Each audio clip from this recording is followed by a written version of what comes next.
ఒక్కసారి ఆలోచించండి, మనం ఫోన్ని ఎలా యూజ్ చేస్తామో అదే ఫోన్ మనల్ని ఎలా మార్చుతుందో కూడా డిసైడ్ చేస్తుంది.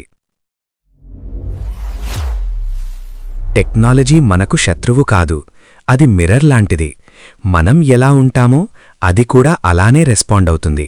హే హే వాట్సాప్ పీపుల్, అందరికీ నమస్కారం. మీరు చూస్తున్నారు AI సందడి, where learning meets real life, boring lectures లేకుండా.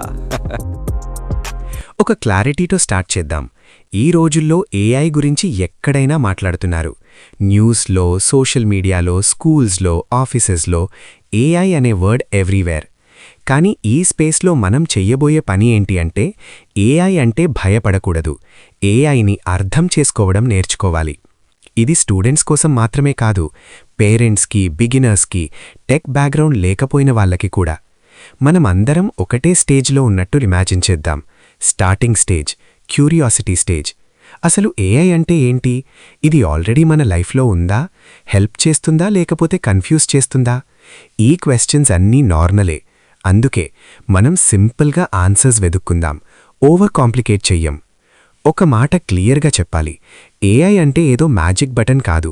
ప్రెస్ చేసిన వెంటనే అన్నీ పర్ఫెక్ట్ అయిపోవు. AIతో వర్క్ చేయాలంటే కొంచెం పేషెన్స్ కావాలి, కొంచెం క్యూరియాసిటీ కావాలి, ఇంకా కొంచెం క్రియేటివిటీ కావాలి.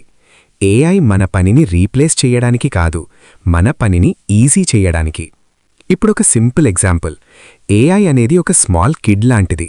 షార్ప్ ఉంటాడు, ఫాస్ట్ ఉంటాడు, క్వశ్చన్స్ చాలా అడుగుతాడు, కానీ డైరెక్షన్ ఇవ్వకపోతే ఏది చెయ్యాలో తెలియదు. స్మాల్ కిడ్కి మనం క్లియర్గా చెప్పినప్పుడే కరెక్ట్ పని చేస్తాడు కదా.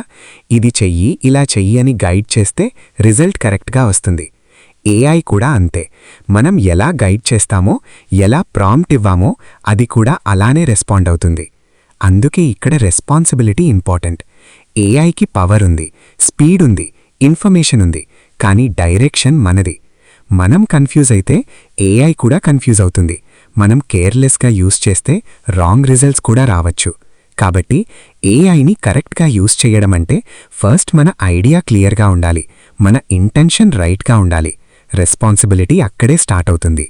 యాక్చువల్లీ మనం నోటీస్ చెయ్యకుండా AI ఆల్రెడీ మన లైఫ్లో ఉంది.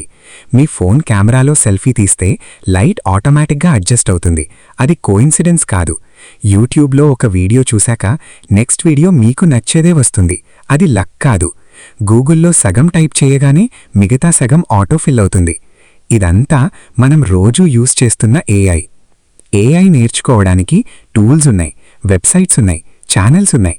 కానీ టూల్స్ కన్నా ఇంపార్టెంట్ ఏంటి అంటే మీరు, మీ ఐడియా, మీ క్యూరియాసిటీ. AI చాలా ఫీల్డ్స్లో అప్లై చేయొచ్చు, స్టూడెంట్స్కి, ప్రొఫెషనల్స్కి, పేరెంట్స్కి, అందరికీ.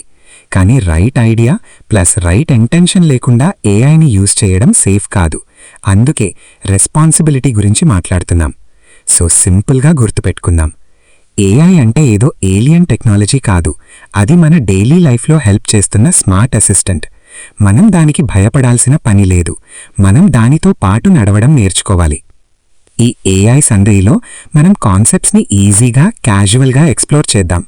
మీరు ఎక్స్పర్ట్ అవ్వాల్సిన అవసరం లేదు, కోడర్ అవ్వాల్సిన పని లేదు, పర్ఫెక్ట్ ఉండాల్సిన ప్రెషర్ కూడా లేదు. క్యూరియాసిటీ ఉంటే చాలు. ఇది మీ AI సందడి.